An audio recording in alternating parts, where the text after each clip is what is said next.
তো এপিডার্মিসে যে 4টে লেয়ার হয় তার ফার্স্ট লেয়ারটা যেটা দেখবে আমাদের হাত কাটলে একটা ছিলে মতো চামড়া প্রথম ওঠে, সেইটা ওই লেয়ারটাকে তুলে দেয়। ও বাবা। ওই লেয়ার আর তার সেকেন্ড লেয়ারের মাঝখানে কিন্তু আমাদের কোলাজেন এবং এলাস্টিন টিস্যু যেটা থাকে, যেটা আমাদের স্কিনকে মানে স্কিনের যে এজিংটা যাতে না হয় স্কিনকে বুস্ট করতে সাহায্য করে। এবং ওই লেয়ারটা উঠে গেলে কোলাজেন তো তোমার এমনি ড্রাই হয়ে যাচ্ছে, তোমার তো শুকোতে আরম্ভ করছে, ওই জন্য রিঙ্কলসটা চলে এসছে। একটার সাথে একটা রিলেটেড। আর আরও একটা বিষয়, মানে এখনকার দিনে আমরা চটজলদি সমাধান পাবো এর মধ্যে ফেসে গিয়ে কখনো মনে হচ্ছে ফেয়ারনেস ক্রিম একটু লাগিয়ে দিচ্ছি ও ফর্সা হয়ে যাব, এটা নয়। একটা প্রসেস চলার একটা দীর্ঘ সময়ে তাকে দিতে হবে।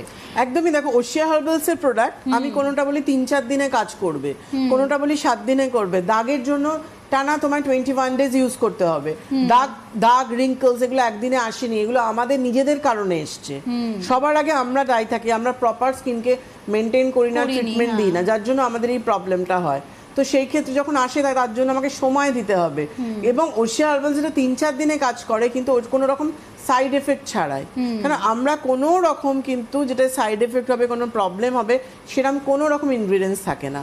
আয়ুর্বেদিক ইনগ্রিডিয়েন্টস এবং মডার্ন সায়েন্সের যেসব ইনগ্রিডিয়েন্টস আমরা দিই সেগুলো প্রচণ্ডভাবে রিসার্চ করার পর দেওয়া হয়।